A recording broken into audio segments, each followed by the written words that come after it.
In the unfathomable reaches of the cosmos, where even the speed of light takes a lunch break, there existed a bunch of overpowered beings, the outer gods. Yeah, these guys didn't just rule the universe, they created it. Think of them as cosmic architects who didn't just stop at designing a nice building but decided to create the entire city, and then the planet, and then, all the stars. No big deal, the outer gods. It's like the opening credits of the universe, where the camera pans in, and you realize these beings have been around since, well, forever. They don't just control stuff, they are the stuff. These omnipotent beings, who have created countless universes since ancient times, are known as absolute beings. Yes, capitalized, because when you're this powerful, you get to name yourself like a video game boss. Absolute beings. Sounds epic, right? Well, that's because it is. These beings basically had the coolest hobby imaginable, creating entire universes like they were flipping through TV channels. Oh, a new galaxy over here. Sure, why not? Let's sprinkle some black holes and dark matter for extra flair. Creation. Easy peasy. They did it before breakfast. Through endless creation, these absolute beings sought and indulged in eternity. I mean, when you're this powerful and eternal, what else are you supposed to do? Knit? Take up cosmic pottery? Nah, you just keep creating stuff because, hey, time means nothing, and you've got all the space to work with. And during that process, they created countless matter, souls, and laws. Matter, souls, laws, it was like their to-do list for the day. Oh, did we remember to create the souls? Check. Matter? Check. Laws of physics? Sure, let's throw some gravity in there for kicks. And so the universe was populated with all these carefully crafted creations, all following the neatly wrapped laws they wrote. Simple enough, right? But wait, here's the thing. Even gods, as absolute as they were, eventually ran into a universal truth: boredom. Yep. Turns out that even creating infinite universes becomes, well, kind of a drag. How many more universes can we churn out before this gets old? They wondered. However, these absolute beings, bored from this endless repetition, came to a stunning realization: we're kind of bored. This is like watching paint dry, if the paint was the fabric of reality itself. And then, they had a eureka moment. They came up with one way to enjoy the passage of time. What's the best way to shake off the cosmic boredom blues? Drama. Conflict. Chaos. And so, the absolute beings did what any bored omnipotent entity would do: they decided to add some spice to their creations' lives by. It was, observing war between their creations. Yep, that's right. Their big idea was to watch their creations battle it out, gladiator style. Forget peaceful coexistence or cooperation. What's more entertaining than some good old-fashioned cosmic warfare? It was basically the universe's version of reality TV, and the absolute beings were hooked.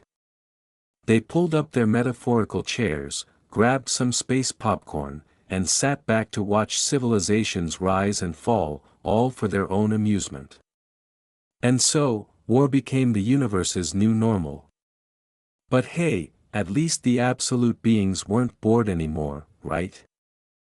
Far out in the universe, where even the stars got tired of twinkling, the absolute beings decided to add a little fun to their existence. And what's more fun than watching your creations duke it out? Why, it's like the ultimate cosmic chess game, with a lot more carnage. The battlefield was set, and chaos reigned. As the absolute beings kicked back with their popcorn, they watched their creations destroy one another on a chessboard-like arena. The absolute beings found it rather entertaining to destroy their creations. Yes, you heard that right. Nothing quite like the sound of shattered souls and broken universes to get these cosmic gods chuckling. And this wasn't a one-time thing either. Nope. It happened over, and over, and over again. Though countless creations repeated the never-ending process of dying in battle and being revived through this war, it was just part of the spectacle for the absolute beings. After all, why settle for a single show when you can binge-watch wars on a loop, right? It was necessary to sate the boredom of the absolute beings. Because when you're an all-powerful, eternal God, and you've tried everything else, yes, even cosmic knitting, the only thing left to do is watch your toys battle it out. Boredom, solved, but then, something unexpected happened. However, an incident occurred. And not just any incident, this was the kind of plot twist that even the absolute beings didn't see coming. An absolute being was killed by one of their creations while observing this endless battle. Whoops. Turns out the creations weren't too keen on being used as pawns. One of them decided to go full, "I'm not a puppet," and did the unthinkable, took down an absolute being. It was like watching your favorite player suddenly jump off the chessboard and smack the opponent's hand, and when the other absolute beings, the ones lounging in their cozy dimensions, caught wind of this. Oh boy! The absolute beings of the other dimensions, learning of this, quickly gathered.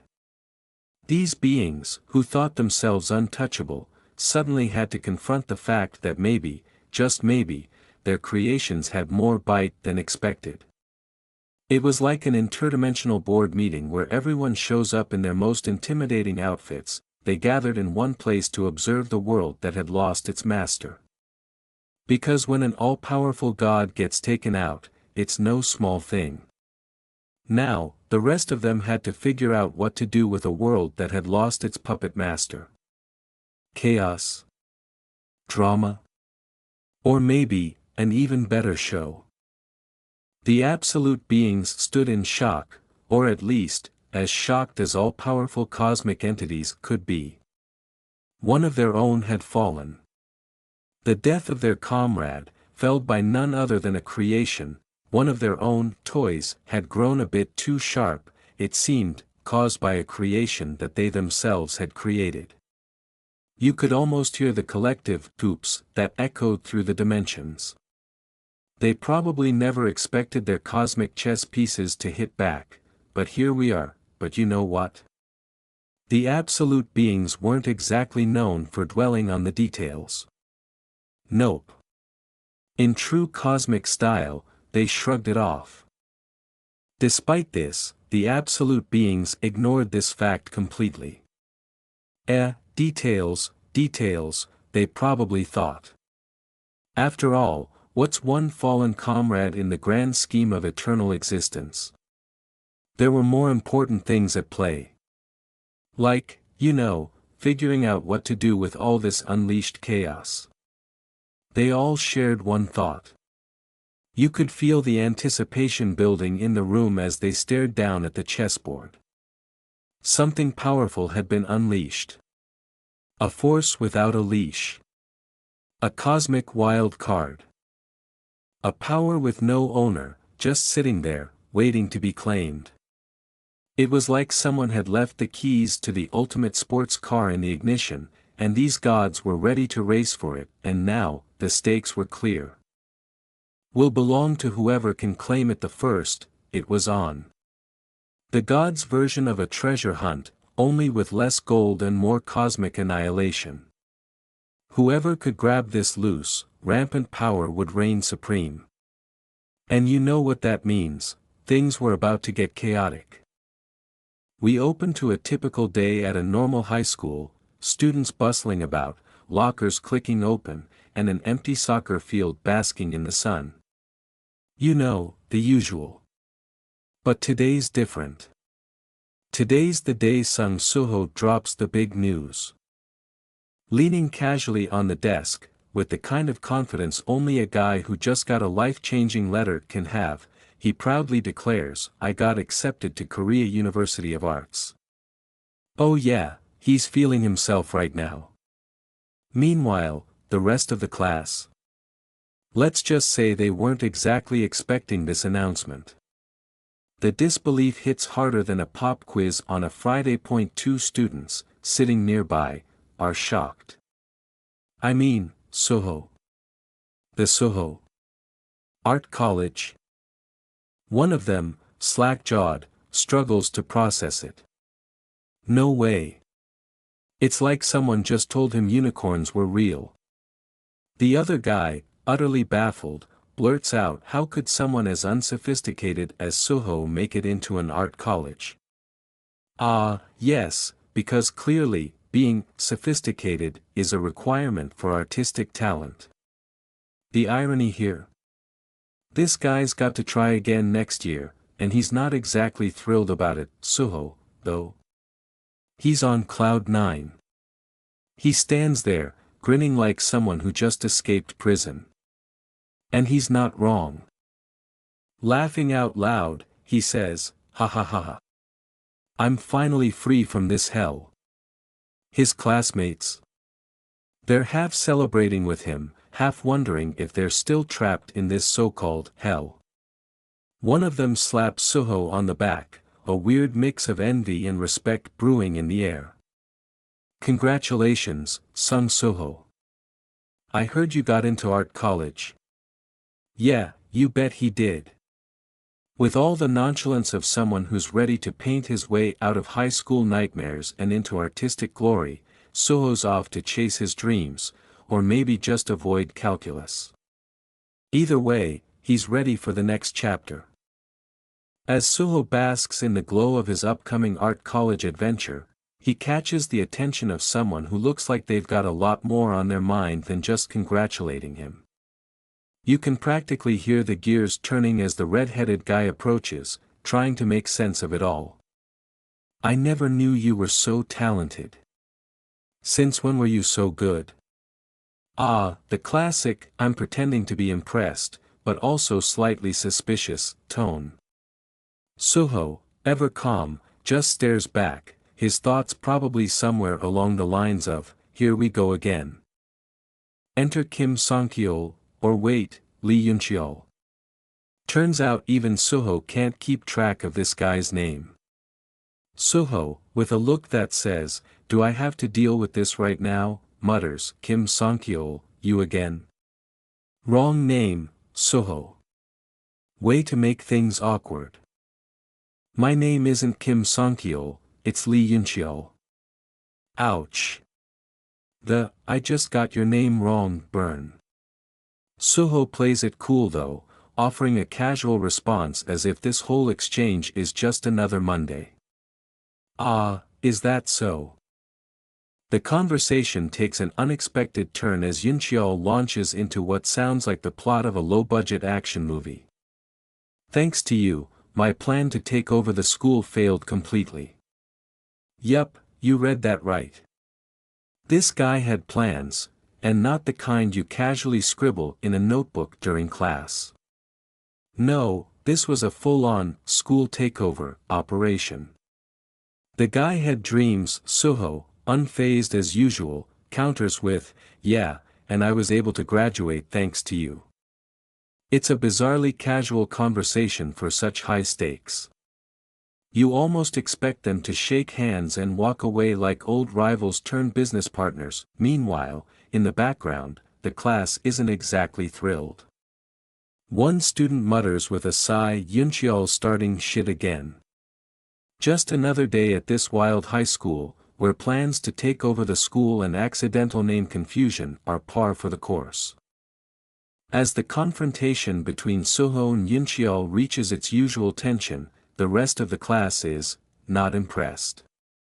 Two girls exchange a glance, and one says what we're all thinking, "We're about to graduate. Why is he still acting like such a kid?" Her friend nods, equally exasperated, "I know, right?" Meanwhile, Suho is off in his own thoughts, contemplating the mysteries of life. He's not just thinking about art school, oh no, his mind is deep. Why does he have to be so mean to someone who's trying to live a happy life after his parents went missing? Cue the dramatic backstory reveal. Just when things are about to get all introspective, Yuncheol does what all classic rivals do when they're out of words, he goes straight for the punch. Suho, he yells, fist flying at him like it's an action scene straight out of a martial arts flick, but Suho, being the protagonist and all, dodges like he's got the reflexes of a superhero. And in the blink of an eye, Suho counters with a move so swift, even Yuncheol didn't see it coming. The fight choreography. Impeccable.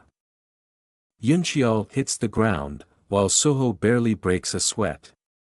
Somewhere in the background, you can almost hear the class rolling their eyes. Graduation can't come soon enough, because apparently, schoolyard brawls are still a thing, even for future art school students.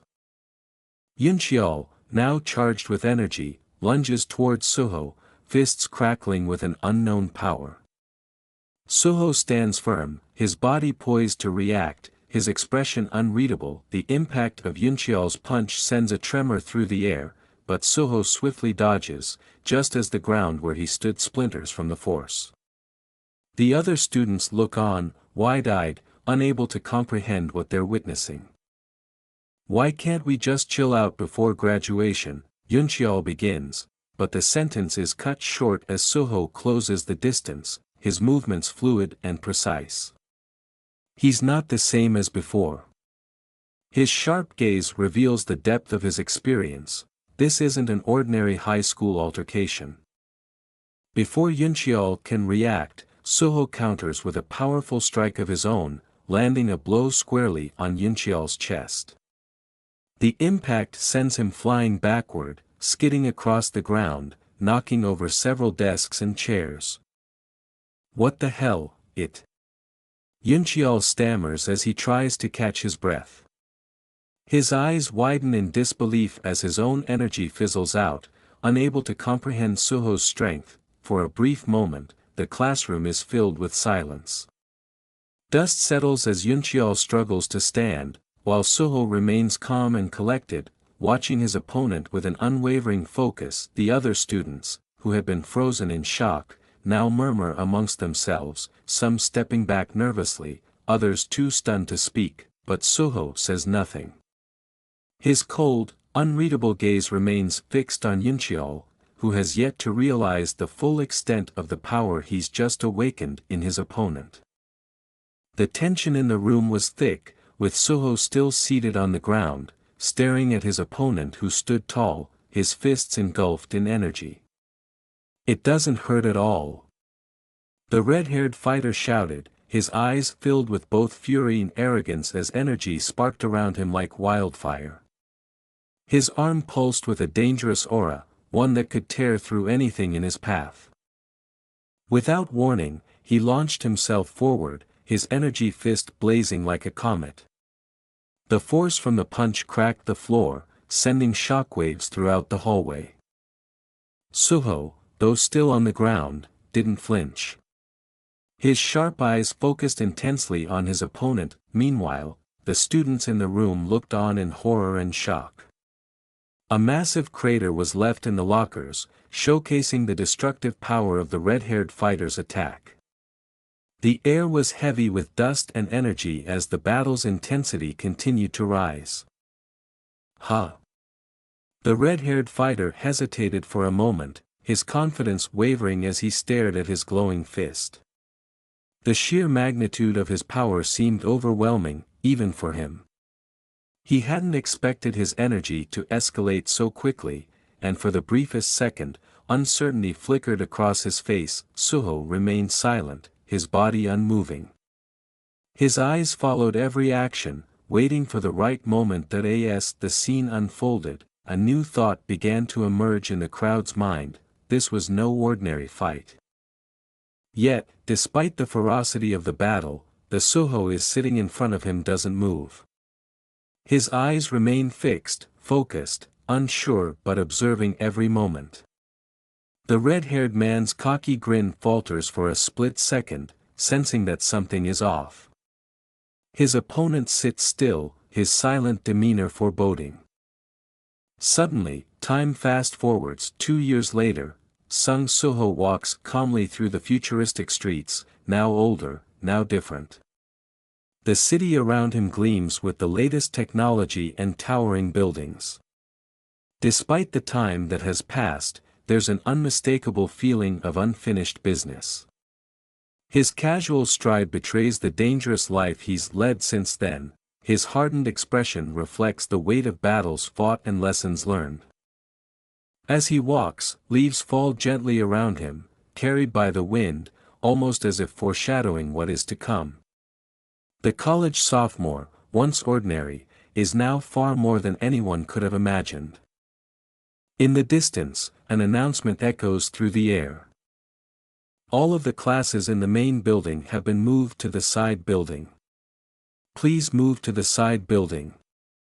The commotion around him continues as people shout, hunters are currently raiding the gate. Suho glances up, catching sight of the chaos, but remains calm. There's something deeper stirring within him, an unspoken purpose waiting for the right moment to reveal itself. A sudden tension grips the air as the crowd gathers at the barricade, murmuring anxiously while a few bystanders attempt to sneak a glance at the mysterious, swirling fog. Phones are raised, cameras flashing as a stern figure in a reflective vest pushes forward. Everyone, you must not come any closer. His voice booms, trying to maintain control of the restless crowd.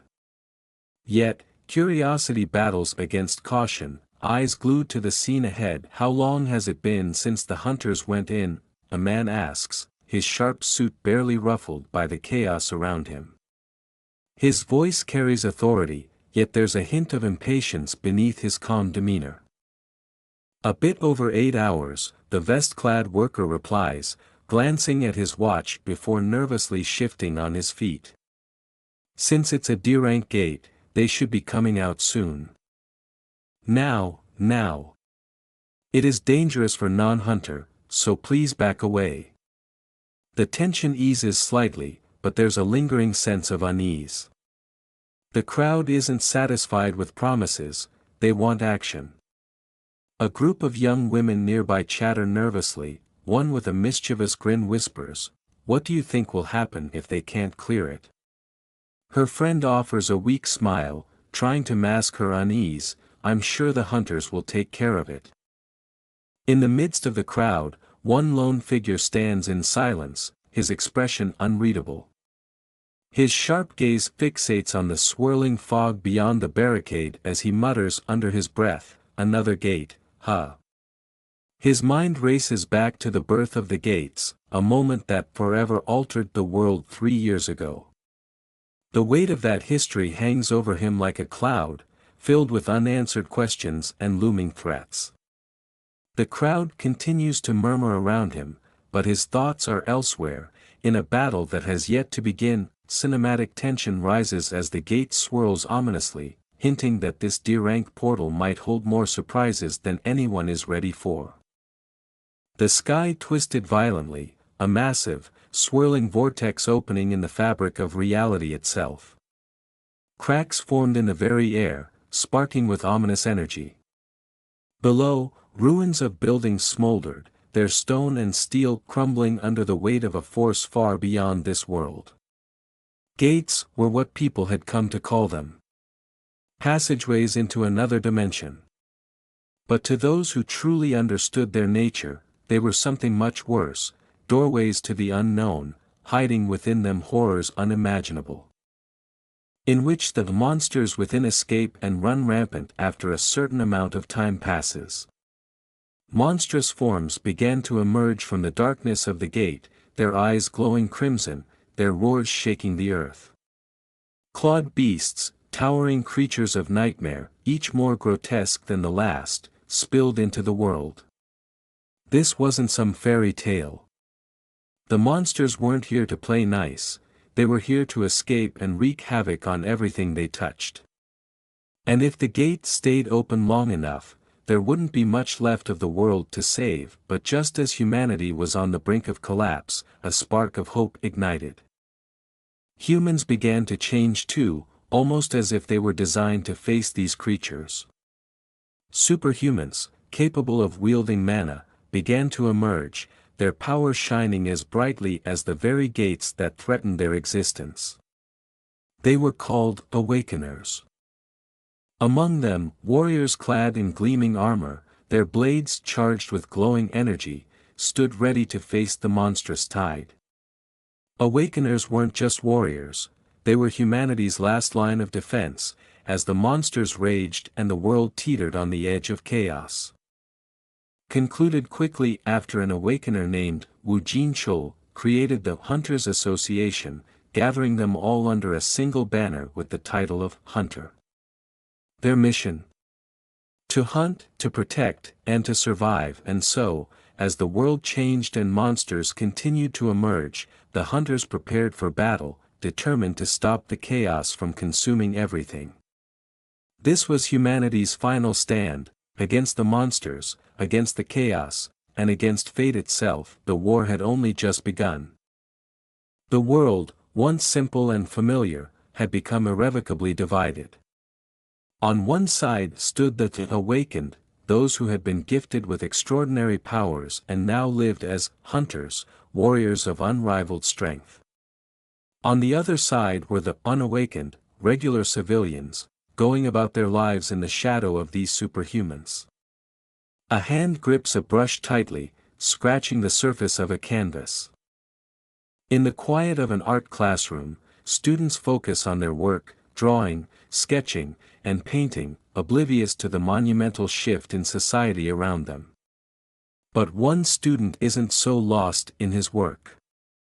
The young artist, his brush moving with purpose, reflects on the hard truths of life. Some people, he thinks bitterly, have to work as tirelessly as ants just to scrape by, while others have wealth handed to them on a silver platter, without so much as lifting a finger. He glances around the room, the irony not lost on him. Here they are, painting away as though the world outside hasn't changed, while he knows all too well the harsh reality of their situation. His grip on the brush tightens as his frustration grows. The unfairness gnaws at him, making it impossible to ignore. This cruel distinction between the awakened and the unawakened forces people like him, the ants, to confront their limitations every single day. He grits his teeth, sweat beading on his brow, as he feels the weight of his own inadequacies. No matter how hard the unawakened work, no matter how much effort they put into their lives, there's a gap they can never bridge, a chasm of power between them and even the weakest of awakened, the ear-anchors. As if to drive the point home, we see another figure, walking calmly through the shadows. Hands in his pockets, an expression of cool indifference on his face, this awakened individual doesn't even have to try. He just is. He exists in a world that would forever keep people like the struggling student below him, no matter how hard they fight, and that, the student realizes, is what truly makes it hard to bear. The world may be split, but the real battle, it's in the hearts and minds of those who haven't been awakened.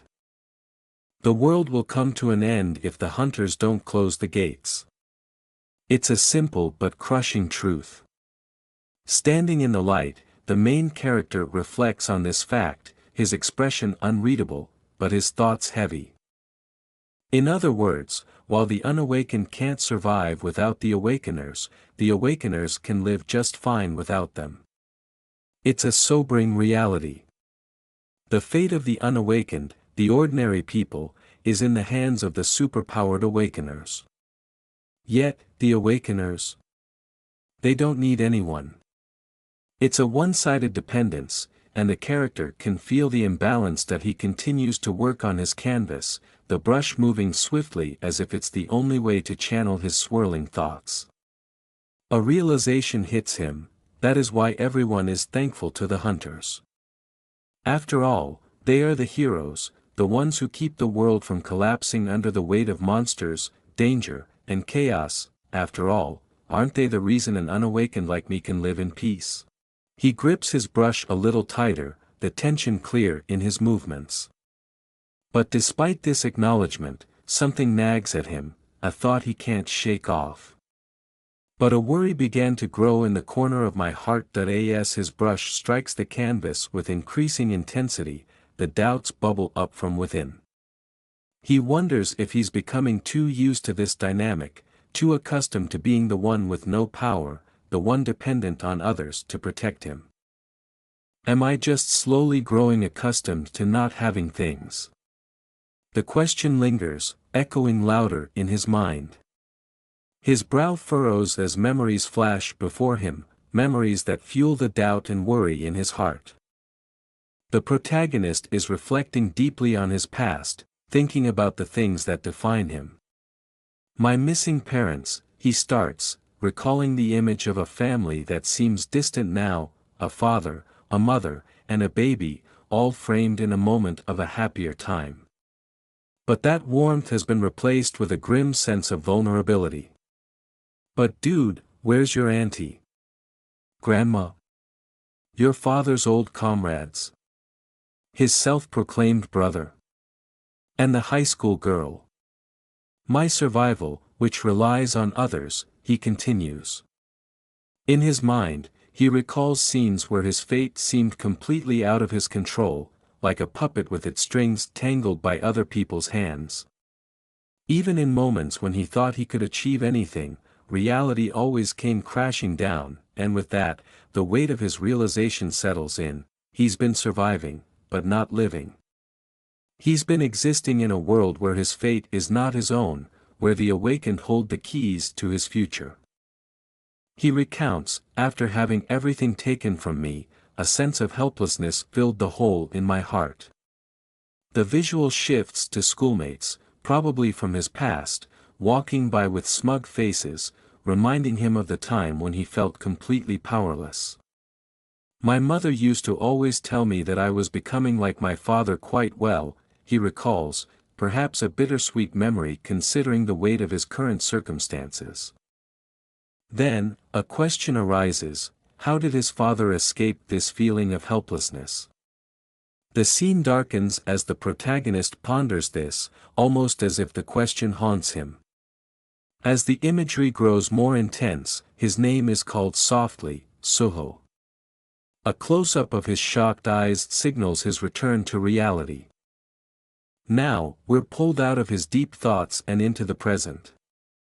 He's at his desk, drawing, completely lost in concentration until someone speaks to him. The guy standing over him compliments his focus, good concentration today. Startled, our protagonist snaps out of his thoughts. Ah, yes, he stammers, clearly caught off guard.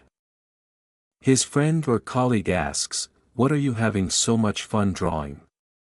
Innocently, the main character responds, I was just drawing whatever came to mind.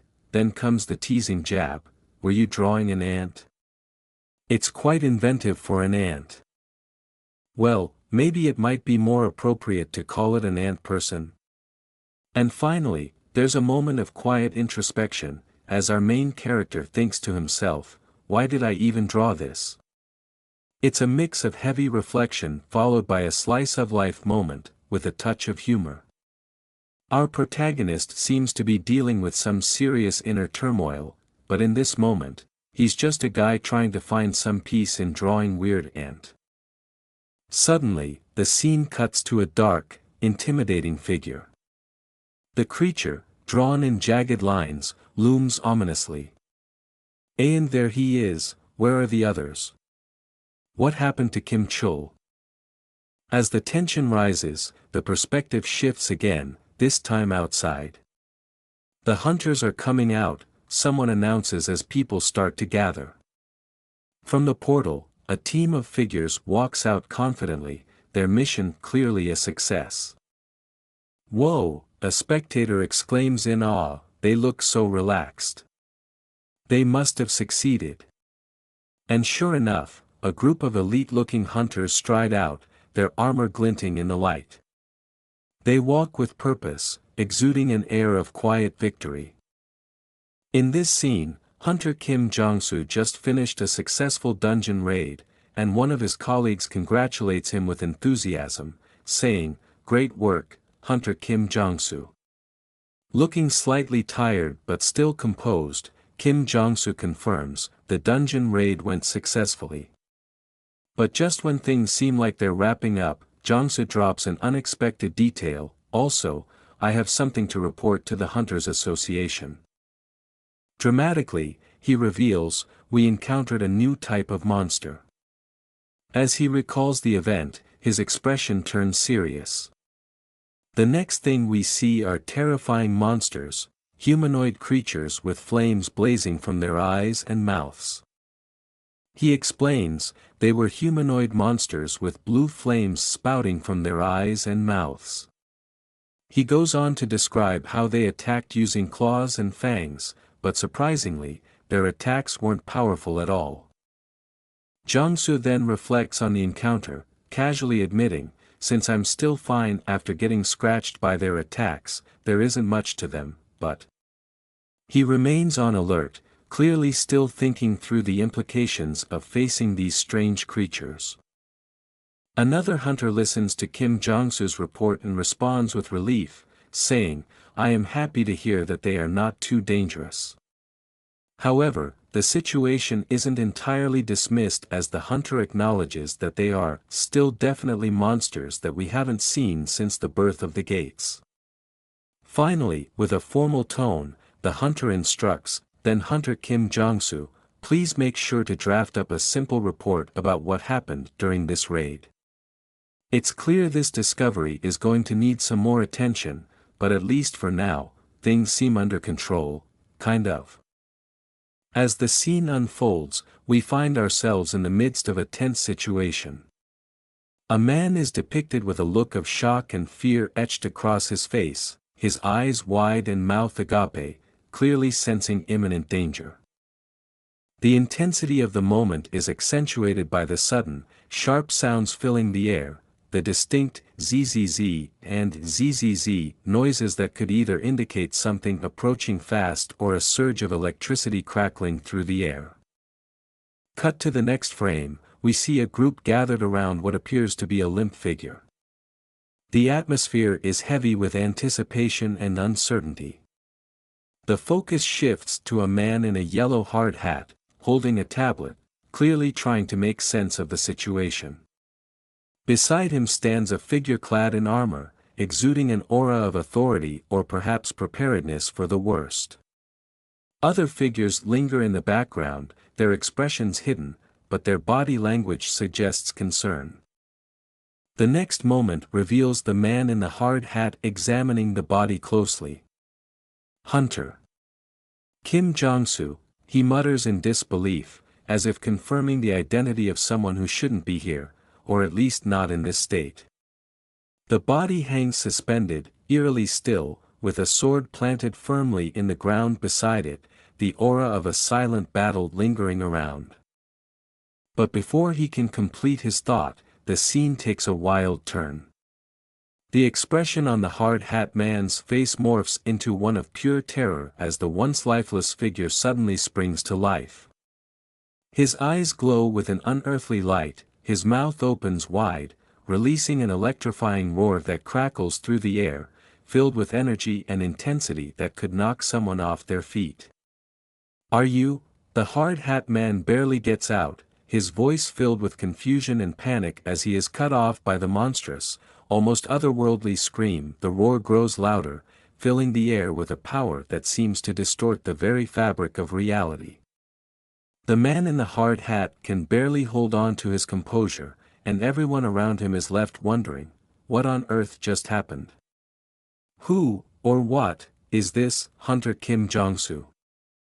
The chaos intensifies as the possessed figure with the blue flames surges forward, leaving a trail of smoke and energy in his wake.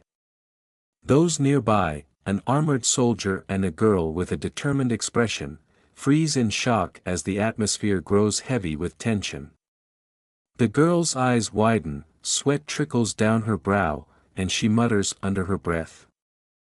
But there's no time to think.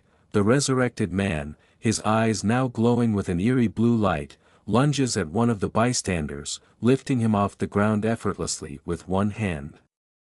The poor guy in the blue jacket, now caught in the grip of the flaming man, has no idea what hit him. His mouth hangs open in shock, a scream dying in his throat. Meanwhile, the man with sunglasses in the background, who seems to have walked straight out of a detective novel, instinctively takes a step back, his eyes darting around as if looking for an exit.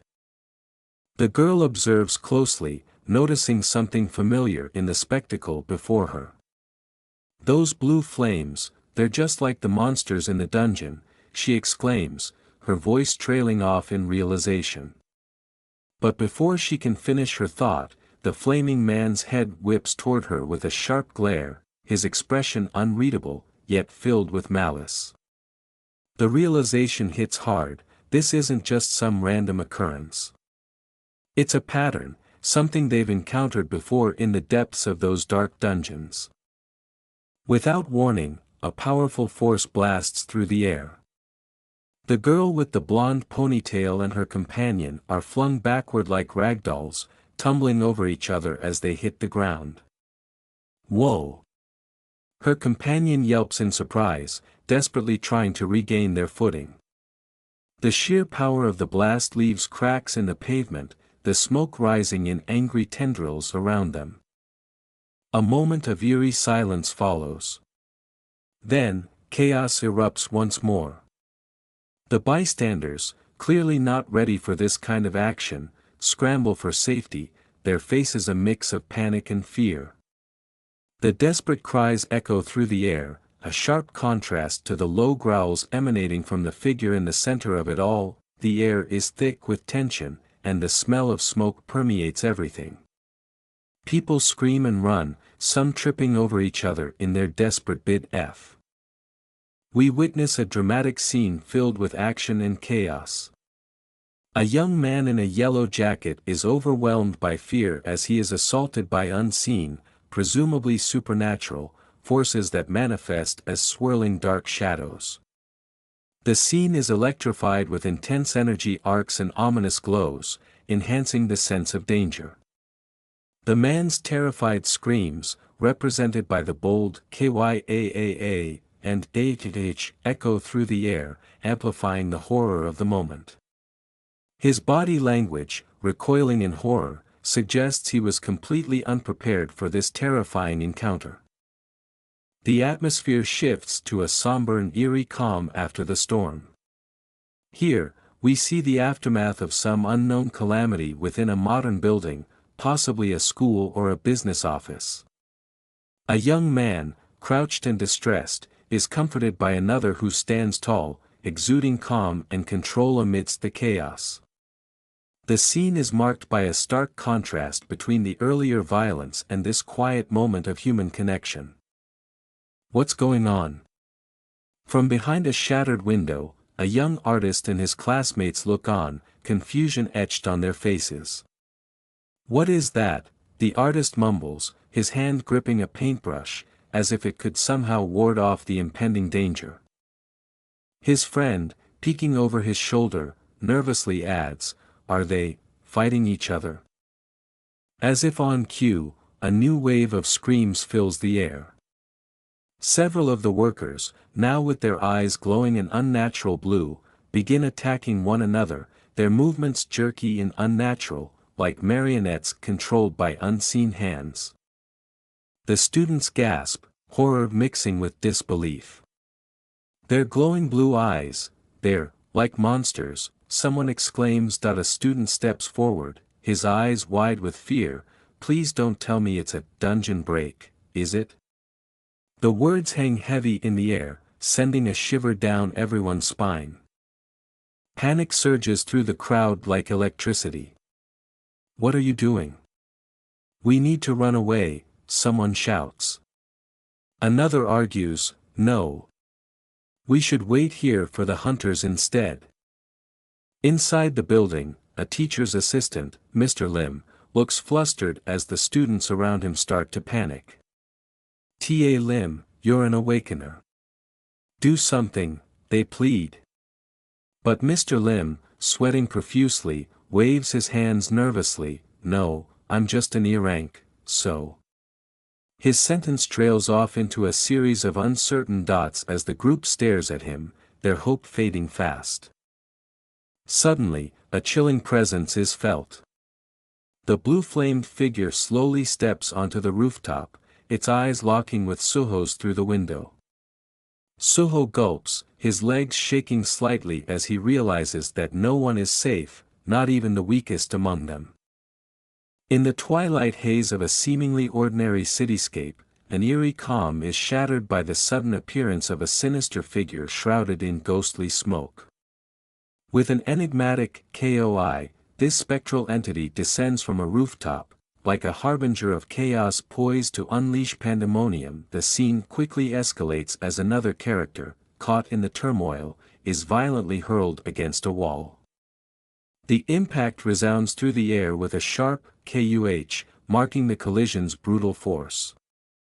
The panel vibrates with the kinetic energy of the encounter, hinting at the powerful forces at play in this supernatural showdown. Amidst the chaos, a voice cuts through the cacophony, an urgent plea from a wide-eyed protagonist in a classic denim jacket. "Run away," he shouts, his voice laced with terror. The urgency of his command is palpable as the characters around him scramble to evade the relentless assault. The atmosphere is charged with panic, underscored by a fierce KUH that echoes their frantic movements. As the confrontation reaches its climax, the narrative shifts focus to a desperate struggle for survival. One character, in a futile attempt to dodge an electrifying attack, is overwhelmed by a powerful entity unleashing a lightning-like force. The intensity of the moment is captured by a dramatic KYHAH that slashes across the panel, highlighting the explosive power on display. They were just watching, their faces etched with horror and disbelief. As they witness the surreal spectacle, their reactions are encapsulated by a stunned YOXX.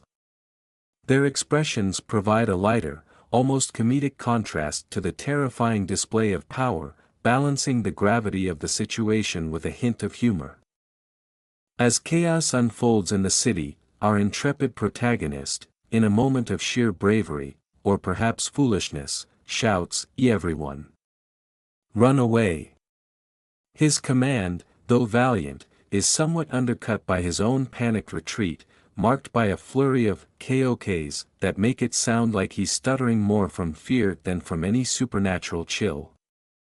In the ensuing melee, debris flies and characters scatter in a comic ballet of dodging and weaving.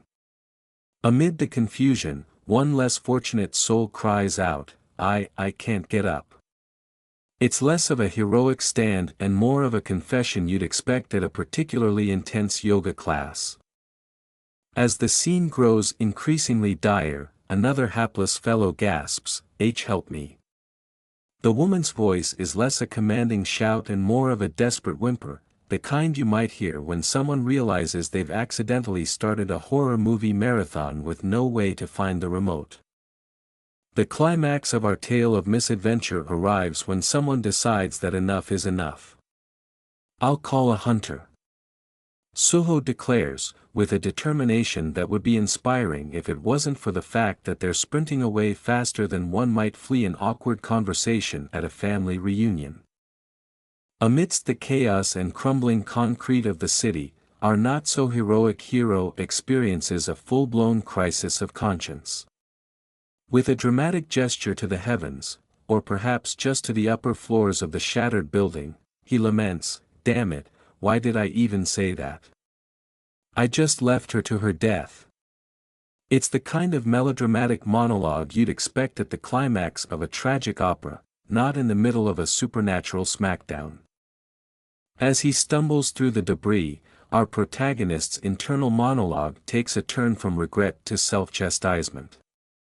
"But the only thing an unawakened like me can do is," he cries, presumably about to list some heroic virtues but instead acknowledging his rather limited resume of superhuman abilities.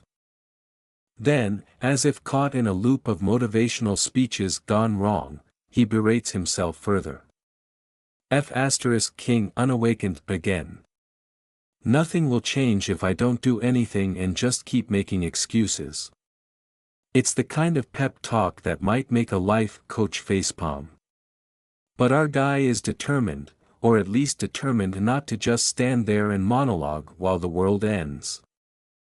In a moment of existential questioning fit for a Shakespearean aside, he looks to the heavens, or the ceiling, depending on the structural integrity of the building at this point, and asks, "Dad, what would you do?"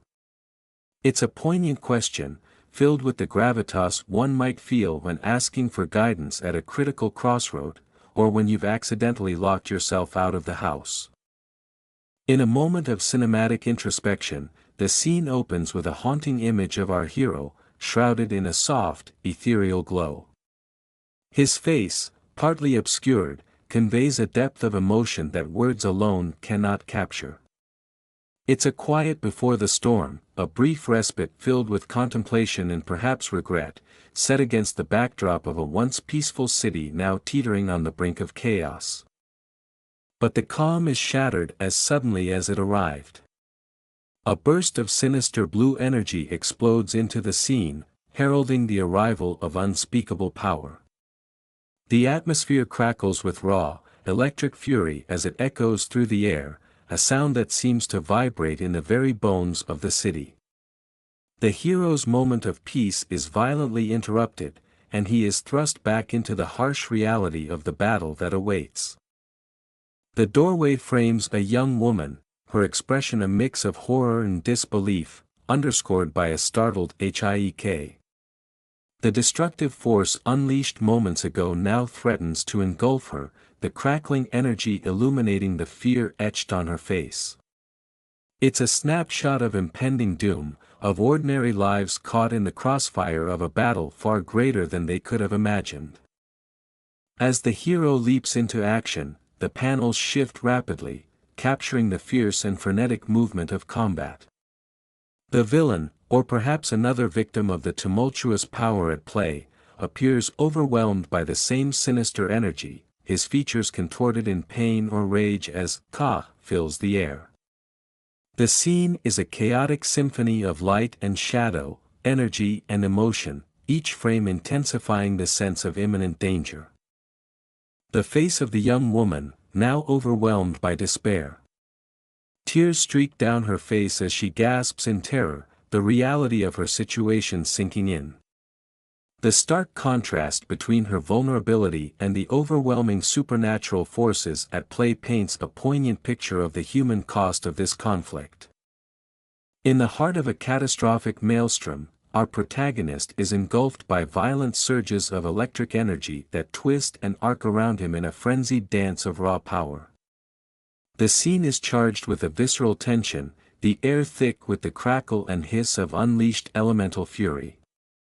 The SOA that bursts forth in the panel is more than a sound, it's the palpable roar of energy clashing against the limits of human endurance, illustrating the hero's struggle against overwhelming forces.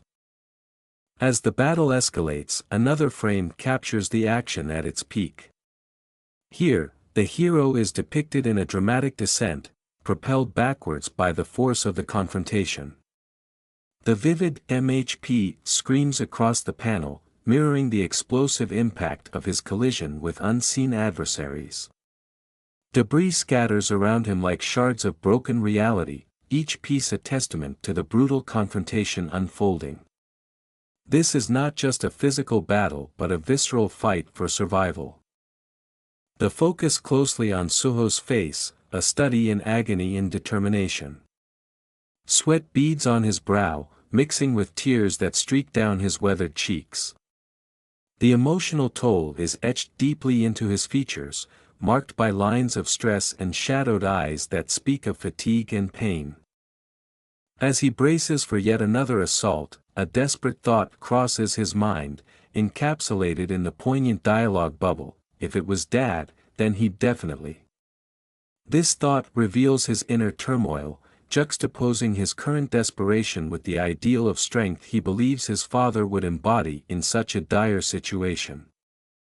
Beneath the digital noise, words attempt to form coherent messages but are broken and distorted, reflecting possibly a communication breakdown or a critical error message from a system under duress.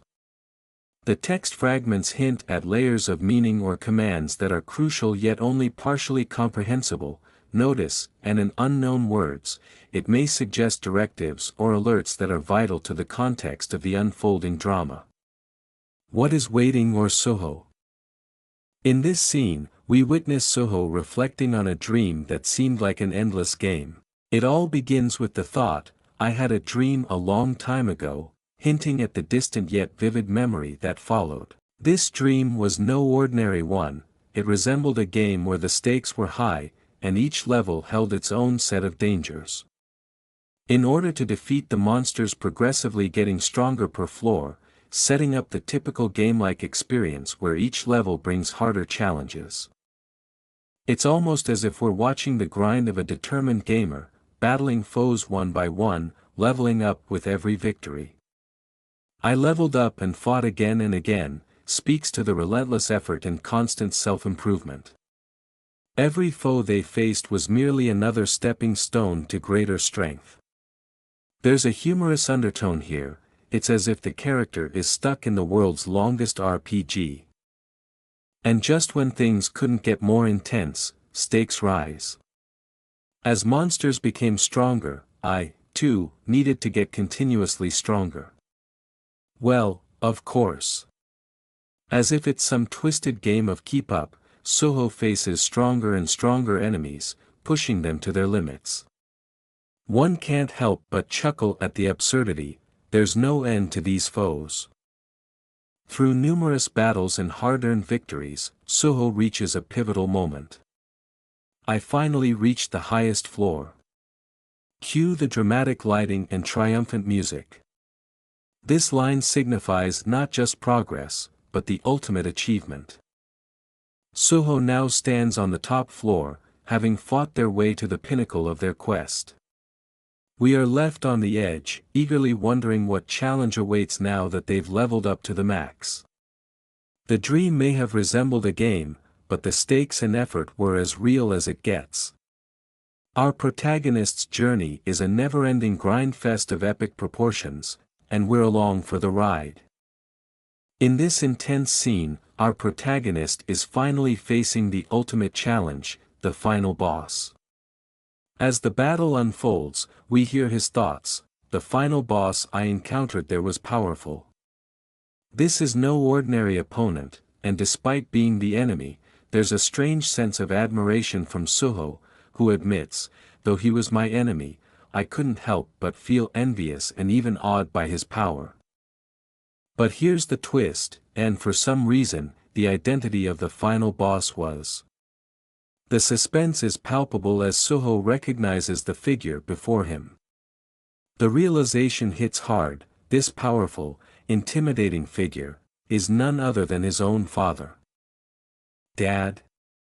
And a flood of emotion and confusion follows.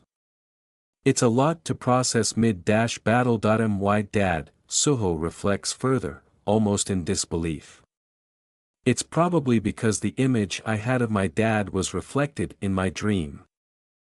We see of his father, the Dark Monarch, everyone's first love.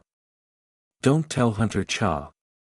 Anyway, he's standing strong and reliable, a figure of immense power and respect.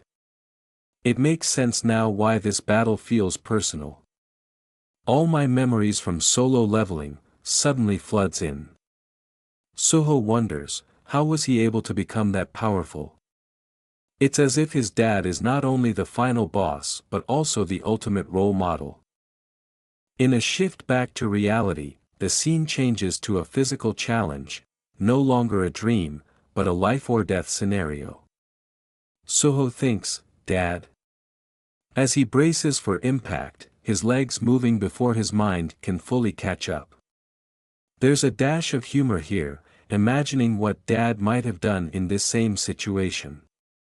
If it were you in this unbelievable situation. Suho wonders, while sprinting away from danger like he's in a race he didn't sign up for.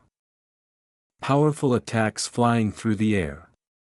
One attack after another, Suho is caught up in the chaos of battle, taking blows and dishing them out with impressive speed and agility. But even in the midst of the action, the doubt creeps in. You would have done the same, right? It's as if he's seeking approval, hoping that this reckless charge wasn't completely foolish. The tension rises as Suho begins to realize the gravity of the situation. What should I do now? He's heard that without mana, an unawaken's attacks won't work on a magic beast. Oh, bad news for him, since he's exactly that, unawakened and seemingly powerless. And now, with a bit of self-deprecating humor, he admits, I charged in a bit too recklessly. It's an almost comical realization amidst the chaos, he's in over his head, and things are about to get even crazier. In this pivotal moment, Suho is caught off guard, his hand hovering in the air as something incredibly bizarre happens. What is this? His mind races, staring at the frozen figures around him. Time stopped. He wonders, disbelief spreading across his face. It's as if the universe decided to hit pause on everything, except him. Suddenly, a notification appears out of nowhere. Notice. You have met the requirements to complete the secret quest, Courage of the Weak. Wait, a quest? Now. He's as surprised as we are, but there's no time to process it because more notifications start popping up. Another notice appears, telling him, you now qualify to become a player. Do you accept? Suho, still a bit dumbfounded, looks around. This situation feels oddly familiar. This situation, it's like that dream. Flashbacks of battling and leveling up flood his mind. In the middle of this strange pause, he starts connecting the dots. If I can fight like I did in that dream. There's a realization dawning on him now. What reason does he have to refuse? After all, the current situation looks pretty dire. What reason do I have to not accept it in this despairing situation? So, with a steely determination, he answers with just one word. Accept. And just like that, the universe responds. Suddenly, golden rays flood the room as the system processes his acceptance. Congratulations. You have now become a player. Another notice swiftly follows, Quest Reward Notice Quest Reward Secret Quest, Courage of the Weak Blessing, Great Spellcaster, Candiaru's Blessing. The great spellcaster Candiaru has gifted a special spell to you. Candiaru's blessing will ensure that you will always be strong and healthy during your lifetime, but the system isn't done yet. More rewards start popping up, like it's Christmas morning. Quest Reward Permanent Effect, Longevity, all diseases, poisons, and status effects are healed, and sleeping will explosively increase regeneration ability. But then there's this little bite, notice this system will help the player develop, this is not a dream, that you have only one life, so beware, well, that's reassuring, or not. And there it is, his new reality, all in a neat little status window. Status window name, Sung Suho class, none title, none level, 1 fatigue, 0 HP, 100 MP, 10 strength, 10 agility, 10 sense, 10 health, 10 intelligence, 10 available points, 0 skill passive skill, none active skill, ruler's authority LV, 1. Still in awe, he thinks, this game-like status window. He stares at it with a mix of excitement and disbelief. Just as I thought. It's like his wildest dream has come true, except it's very real. But there's no time to celebrate yet, another quest pops up immediately. A quest has arrived. His eyes narrow as he reads the task. It's a tutorial quest: defeat the mist burn and level up. Of course, nothing is ever easy.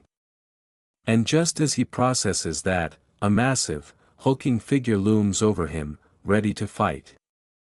With a new sense of purpose, Suho gets ready to face the challenge head-on.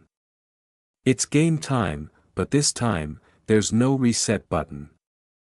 The scene begins with the ominous appearance of a new foe, D-rank awakened mist burn. The sheer power radiating from the enemy is enough to make anyone's knees shake. Suho takes it all in, realizing with a start, time is moving again. His mind kicks into overdrive. The situation is tense. Run, quickly. He yells to his companion, who stammers back an "oh-okay."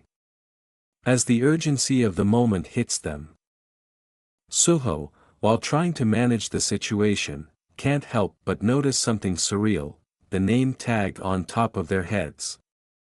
Yep, like a gamer in the middle of a boss fight, the names and stats of his opponents are floating right above them, clear as day. He identifies his enemies quickly. My opponents are 2 unawakened mist burn and 1 hunter who underwent magic beast transformation. Not exactly a stroll in the park. But Suho's internal monologue shifts with growing confidence as he reflects: I really did awaken. Suddenly, the idea doesn't seem so far-fetched. There's a fire extinguisher in his hand, and with the power of his newly awakened abilities, he swings it like a pro baseball player. He doesn't hold back, throwing everything he's got at the enemies, tossing apologies in between punches like it's a casual conversation. Sorry. Smash. Crack. He takes them on with surprising skill, moving fluidly as if his instincts are kicking in, guiding every punch and strike. The fight is fast and furious, but before he knows it, it's over. The notification flashes: notice, you have defeated the unawakened mist burn. Suho stares in disbelief, catching his breath. In one shot. He almost can't believe it himself. He's still standing, victorious over a beast he didn't even think he could face, let alone defeat so quickly. Suho, now fully aware of his new powers, stands tall after his unexpected but triumphant victory. Suho unleashes a powerful attack, striking down the unawakened mist burn. As the battle rages, notifications flood in like a game system in overdrive: you have defeated the unawakened mist burn, followed swiftly by the sweet reward of leveling up, level up. The system is clearly impressed, with another notification: quest tutorial has been completed. Notice: quest tutorial has been completed. Quest notice: quest tutorial, defeat the mist burn and level up. Level attained 2/2. Suho doesn't even have time to celebrate as the game-like system continues, offering a reward for his valiant efforts. It asks politely, as if it were offering him a candy bar: check your reward. Accept/decline.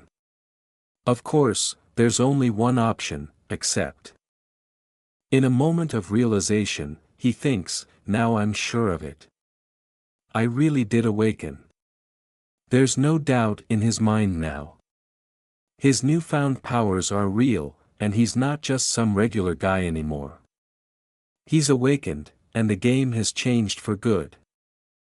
But there's no rest for the weary, as another D-rank awakened mist burn appears, ready for a fight. The battle intensifies as Suho goes toe-to-toe with this formidable foe. In the thick of a gritty showdown, Suho, clad in a sleek blue jacket, faces off against the enigmatic mist burn. As mist burn unleashes a torrent of electric blue energy, aiming directly at Suho, the tension in the air is palpable. Suho, with his quick reflexes, dodges the initial blast, his eyes wide with surprise and a hint of disbelief. It withstood that? He gasps, stunned that his opponent could resist such a powerful assault. As the energy crackles and whips through the air, Suho's shock turns to determination. He maneuvers with the grace of a seasoned warrior, barely escaping the relentless onslaught. Each frame captures the kinetic energy of their battle, the air practically sizzling with raw power. The battle reaches its peak as Suho, now on the defensive, finds himself cornered. With nowhere to run, the reality of his situation sets in. He lies on the ground, looking up as the ominous shadow of Mistburn looms over him. Suho's face etched in determination and a faint hope that his dry cleaner has a discount for superhero-related stains. Even he can't believe it. But as he gets back up, another dangerous realization creeps in: I'll turn into a magic beast if it wounds me.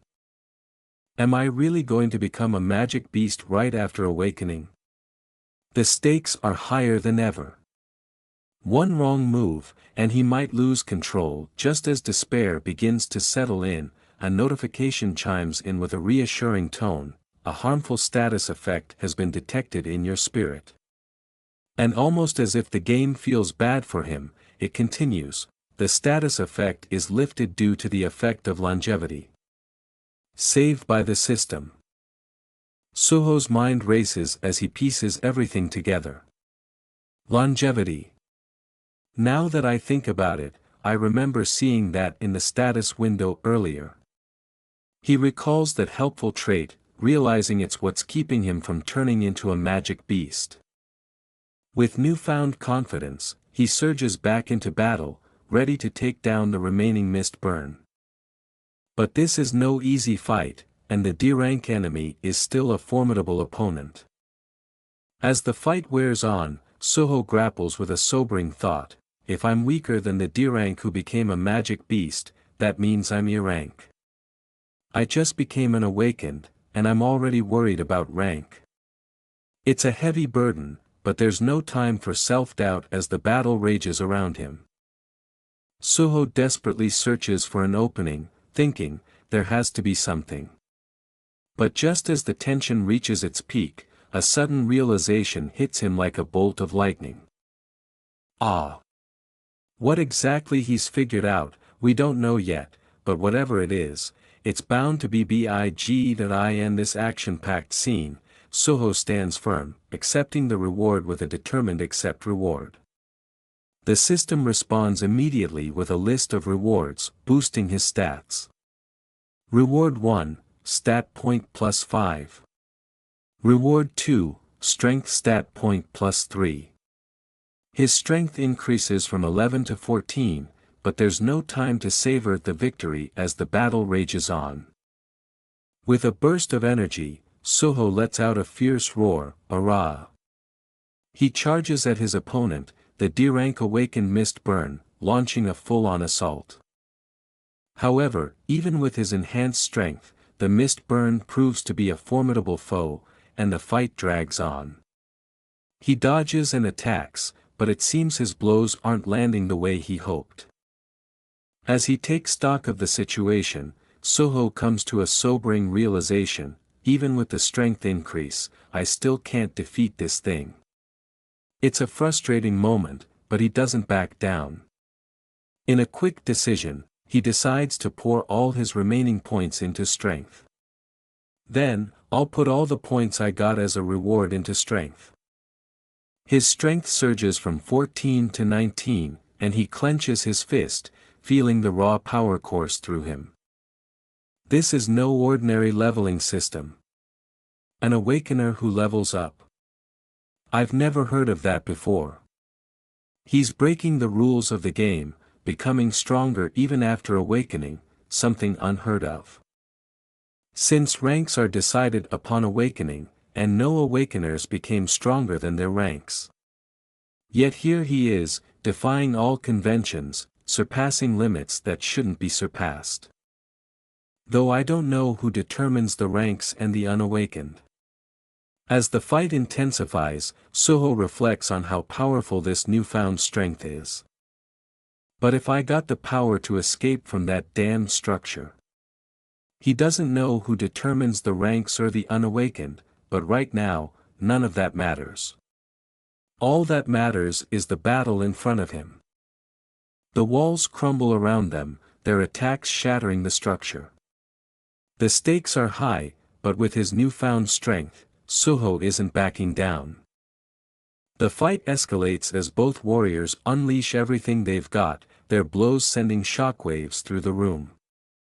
The structure collapses under the pressure of their battle, debris flying everywhere. It's a fight for survival, and Suho is ready to face it head-on, now stronger than ever. Suho is charging full speed ahead, smashing through the rubble as if he's become a force of nature. With raw determination, he barrels into his opponent, shattering everything in his path. Debris flies everywhere, and the intensity of his power is almost tangible. He slams his fist into the ground, sending a shockwave that leaves his opponent reeling. Finally, the system acknowledges his victory with a notice: "You have defeated the D-rank awakened mist burn." Relief washes over him as he reads the words he's been fighting for: level up. Another level up. The notifications come in waves, confirming his newfound strength. He stands amidst the wreckage, panting, the adrenaline still coursing through his veins. I won, he says aloud, almost in disbelief. He's alive. He's victorious. With a mix of relief and awe, he realizes, with this, I'm an awakener as well. His hand clenches into a fist, the sensation of power still coursing through him. As he catches his breath, the weight of the battle lifts, and he lets out a triumphant yell: "I made it." He finally feels the shift, the change in himself that he's been fighting for all along. I can do it now. He's no longer just surviving. Now, he's confident that he can help others. Seeing how I'm currently awakened, I can save the people and solve this crisis. With renewed purpose, he takes off, running towards whatever challenge lies ahead. But as he bursts through the nearest exit, he pauses to take stock of the situation. What's the current situation outside?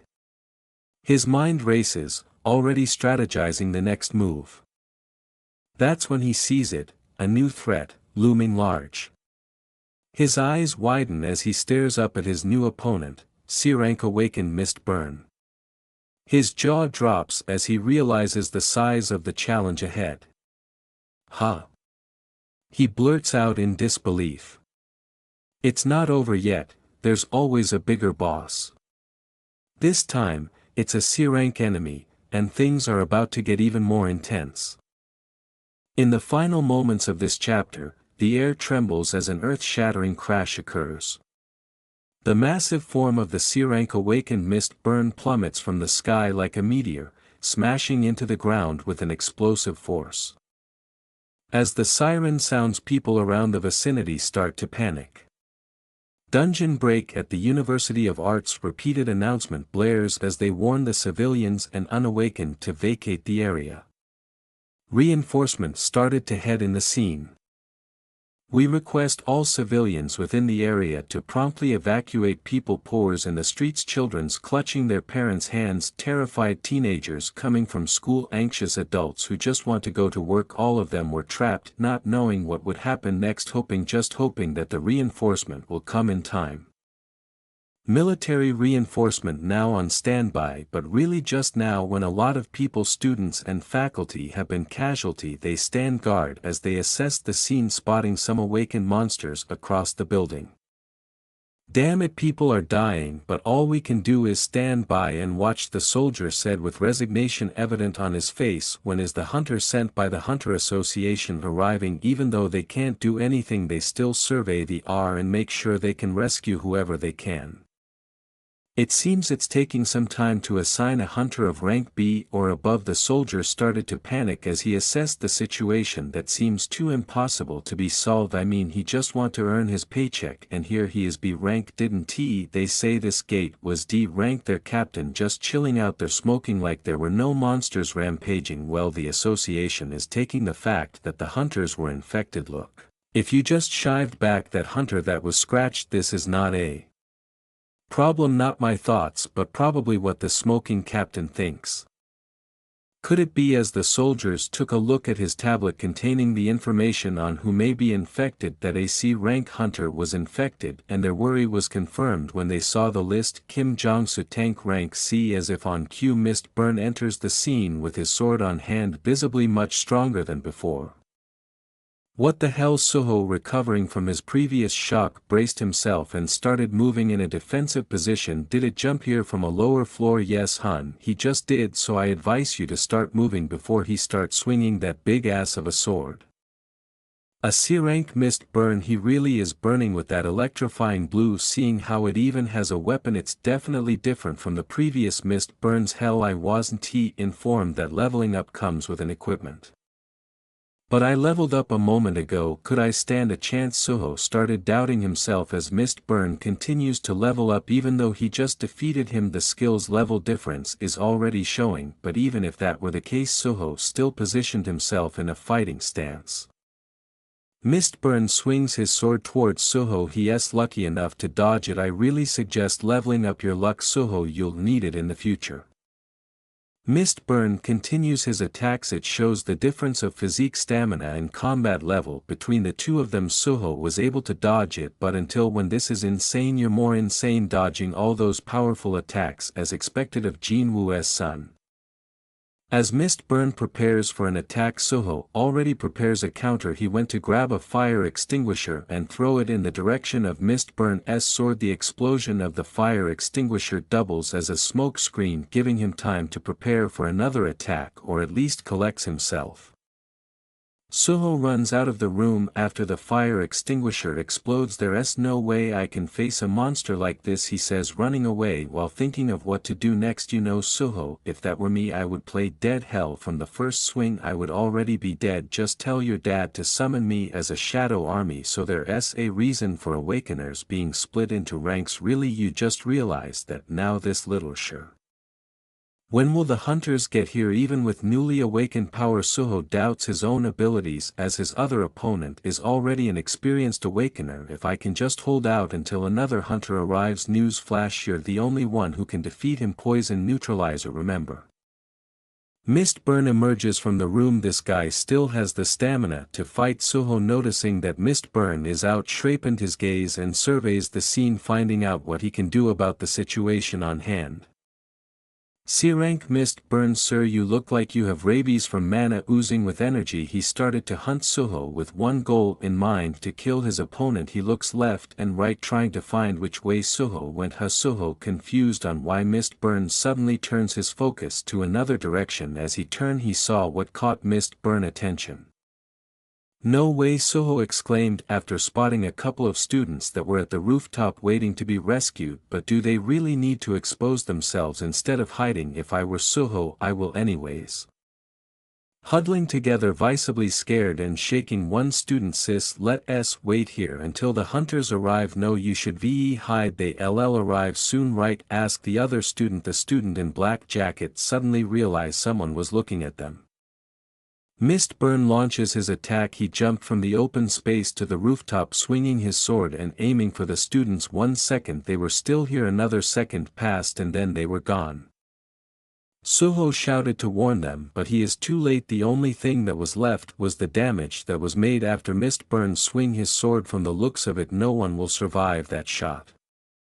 Fire blazes Suho's eyes as he promised himself that he will change the situation now that he awakened, but still he couldn't do anything. With this in mind, Suho prepared for his own attack. Suho jumped all the way from the open space to the rooftop, chasing Mist Burn. Clearly the only thing in his mind is to stop him. Damn it all, he exclaimed, there's no time to wait for a hunter. Suho, fist ready to punch the guts out of Mist Burn, prepares for its attack. He landed a punch but no visible damage was done to Mist Burn. Suho saw the real threat that his opponent may bring. Seeing that no damage has been done, Suho is furious and desperate. Now I need to stop this guy. Suho tried to deal a hit to Mist Burn but he didn't even flinch. Instead Mist Burn counters an attack. Luckily Suho was able to dodge it on time. Even a single hit from him will kill me. Suho, aware of the difference, became cautious of his every move. But as he was about to give up the fight, he saw the remnants of those victims, the innocent student who just went to school to study. Then suddenly a dungeon break happened. Yesterday they were just complaining about how hard their test was, but today no one is there to complain. Suho used this as his motivation. Even though he didn't know those people, they were just people. No one deserves to die like that. The terror as you see before your eyes. What was about to unfold? Suho gave it all. He gave everything he had for this final shot, the move that he tried at Lee Heechul on their graduation day. In desperation he put all his remaining power to that final move, but to no avail. Mist Burn didn't even bulge. Instead Suho was faced with a counter-attack. Mist Burn swung his big-ass sword at Suho while he was still recovering from his offensive stance, giving no time to defend himself. The sword slashes Suho's stomach. KGH, he groans as the impact of the sword finally hits him. It threw him across the room. Blood splatters everywhere. It was true, one hit from his opponent will kill him. Suho clutches his stomach in an attempt to recover from the pain he was feeling, but the damage that has been made was severe enough to recover. HP 1/140. A system prompt alerts him of his stats 1 to 141. I lucked out. Even though he felt all the damage coming to him, he still tried to fight like a true warrior. The system must not want me to fall, yet even in pain he still tried to stand up and fight again, in which triggers his opponent. Mist Burn smiles as he prepares for another attack, but something is happening. Something is breaking on the surface. An electrifying light starts to pour out from the break. Suho still in his fighting stance. Fatigue is evident. He still stands tall and ready to fight even though blood is dripping from him from everywhere. The cracks are spreading as if something or someone wants to come out. Mist Burn is sure of his victory as he sees Suho staggers because of the damage that he received. Fatigue 99. Damn it, Suho says in resignation. As Suho fell to the ground, something was happening on the surface. The floor finally cracked and whatever wanted to come out was able to. Something dark and powerful, someone that we all loved from the first series, someone who loves watching historical K-dramas. Beru emerges from whatever space he comes from, probably not expecting the scene that about to see. When Mist Burn's attack is near a passed out, Suho Beru defended him by blasting a powerful hit to save our dearest. This attack cost him his arm while still holding his sword. I say deserved. The impact was so powerful that it destroyed the floor that Mist Burn is standing at. An ant half-conscious, Suho says as he saw his savior, the light leaving his eyes. This condition probably triggered Beru, as Suho is someone he took care of for a long time, the monarch's only son. No, Beru says as he approaches the now unconscious and barely breathing Suho. He checks for its injury and saddened by its sight. All because I was late. Beru started to heal Suho with his green light. All he wanted to do was to take care of him, but he still need to deal with a certain someone. Beru is full of rage as he saw what happened to Suho. He faced Mist Burn that even without an arm is still full of energy. When he saw a new opponent, you guys must be, he says as he started collecting dark energy around him. We all know how powerful Beru is, so we kinda know what is the end of this fight. The lowly pests that dared to harm his highness. Chills from Beru's voice fills the air, dark power surging him, ready to go anytime. He wants just to take revenge on what happened to Suho. In just one shot, Mist Burn's body split in hulls. You can see his legs, torso, arms and other parts of the body flying in different direction. If he is still alive after that, I will applaud him really. On the other side of the university, another monster awakener is attacking a civilian. This looks like Ta Lim, the F-rank awakener. He is holding a mop in defense of himself against the attacking monster. The monster charges at him, claws and fangs baring, ready to kill his target anytime. Unfortunately, he didn't know about Beru's purging as somebody. Ta Lim pleads, still holding the mop, but has no actual strength or will to wield his makeshift weapon. Suddenly a gush of dark energy enters, it pierced the monster's hoe, and behold, meet Beru's rage. Our mighty and beloved Beru starts on killing them one by one in one swift. Almost all of the monster awakeners die. The purging starts and no one can stop it, not until every single one of them is dead. The previously walled building was suddenly destroyed as Beru was consumed by his own anger. He thought of anything other than took revenge on those who hurt Suho. He combed every nook of the university targeting the monsters while saving the civilians. In a flash he encircled the university to hunt those who were still hiding. It looks like a magnificent sight on the onlookers, but it is terror on those who were hunted.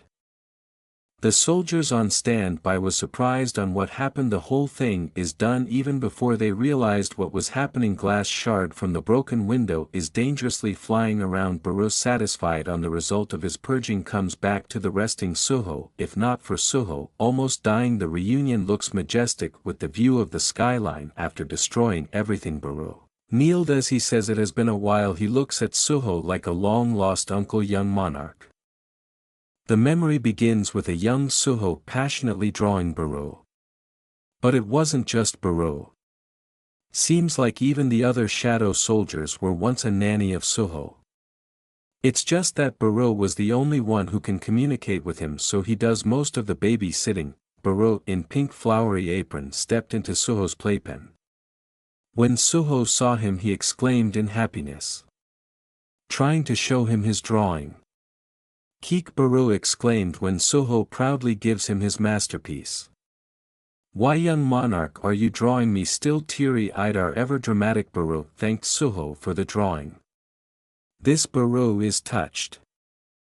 Suho is in a hospital bed, eyes fluttering open after what seems to be an intense slumber. An air of confusion around him, and as he tries to make sense of his dream he mutters an ant. Outside the hospital is a sleek modern building that screams state-of-the-art. This isn't your average rundown clinic, it's the kind of place where serious business happens. Suddenly Suho receives a phone call. The sound effects give away his startled reaction. On the other end of the line is his uncle, clearly frazzled and worried. "Suho. What happened out of the blue? You're not gravely injured, are you?" The concern in his voice is palpable, almost comic in its intensity. "But I have an idea who this uncle is." Our young Monarch Suho barely has time to respond before his uncle barrels on. "This won't do. The world is in such disarray, so I'll get you a few awakened bodyguards." You can almost hear Suho's mental eye roll as he replies, "I'm fine, uncle." His tone suggests he's probably used to his uncle's dramatic flair. Suho reflects, "When I opened my eyes, 2 days had passed since that day."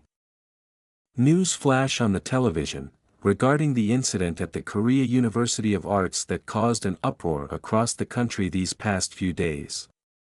The news anchor narrates. "We're taken through scenes of chaos, monsters and disaster everywhere."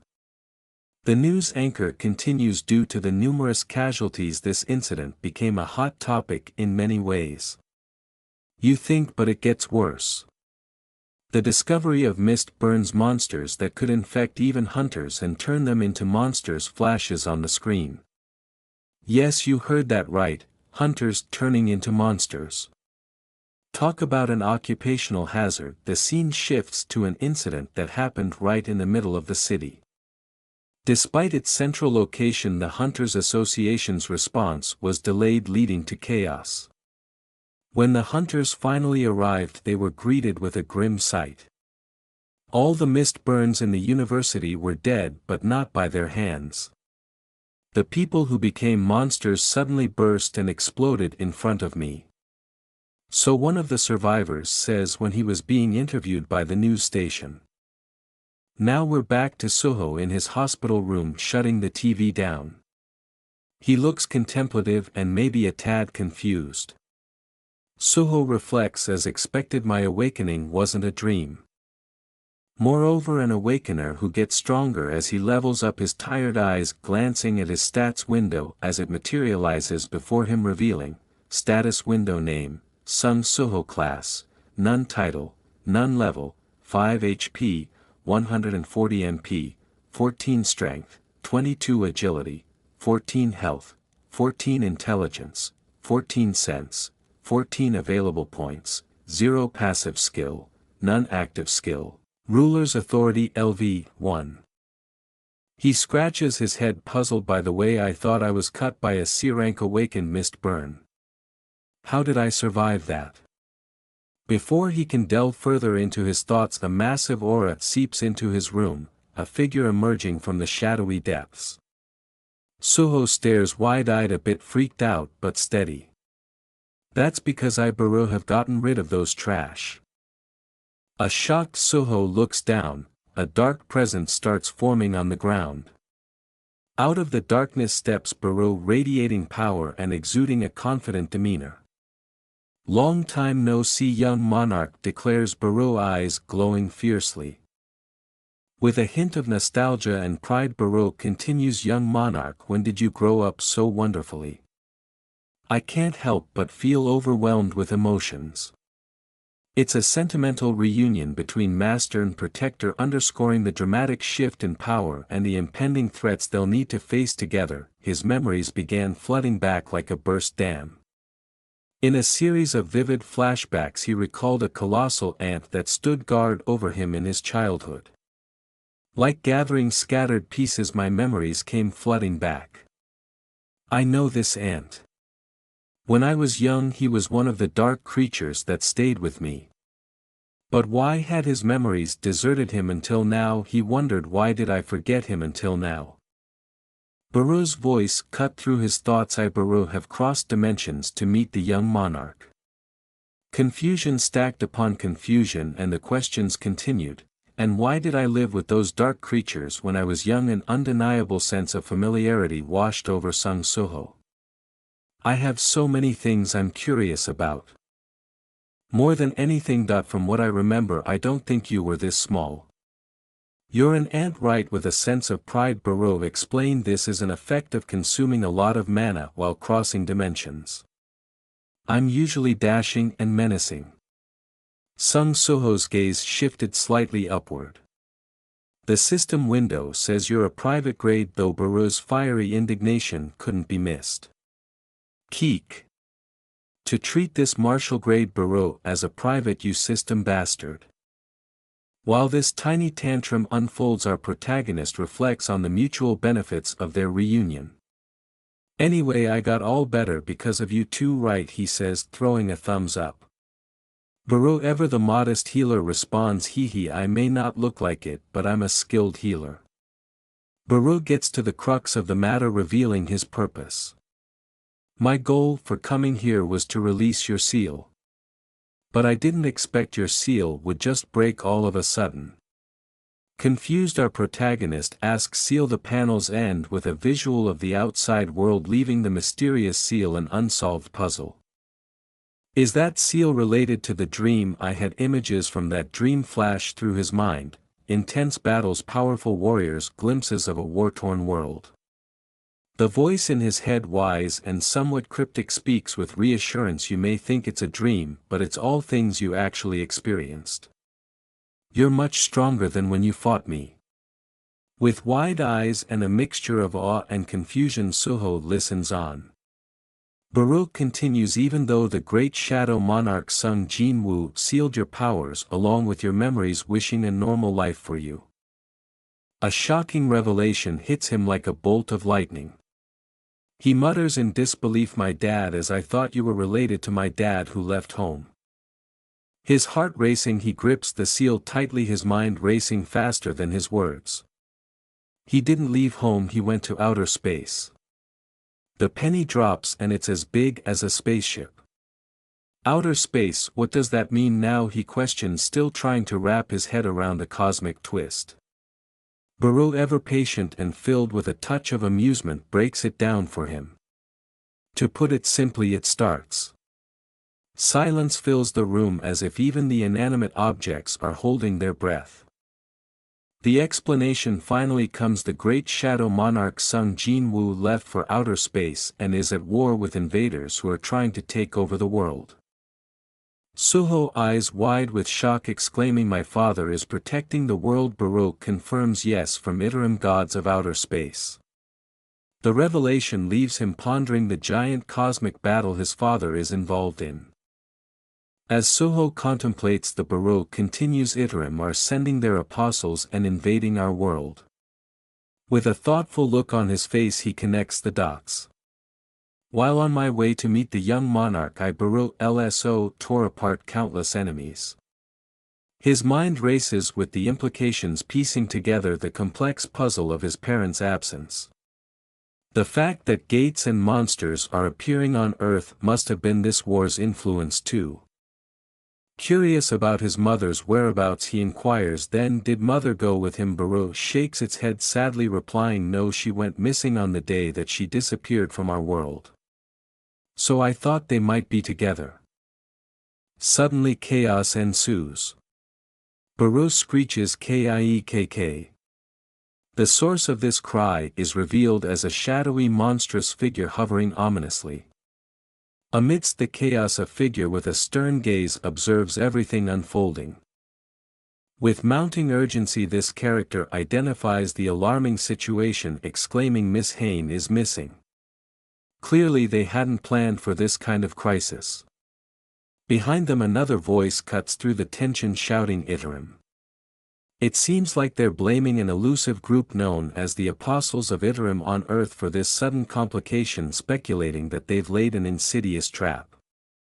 The next thoughts running through their heads seem to strike a personal chord as they ponder, is it because of those bastards called Iterum that my parents can't return? This moment feels laden with both anger and sorrow. Determined and defiant Suho clenches a fist. Does the young monarch wish to meet them? Beru asks almost teasingly. Without hesitation the reply comes, of course. I've been alone for so many years. You can almost feel the weight of those years in that single statement, the loneliness hanging thick in the air, sensing an opportunity or perhaps delivering a message of grim acceptance. Beru responds then there's only one way. The Lord won't be able to come to Earth for a while due to the war, but the young monarch can find and rescue Miss Hain after he gets stronger. With a hint of encouragement it finishes, let's level up. Just then a system window appears before our hero. Alert, a quest has arrived. The quest notice reads, Quest, Trial of the Shadow, you are the son of the great Shadow Monarch. However, at the moment your innate talents have been completely sealed. In order to bear that great power you will have to prove your worth.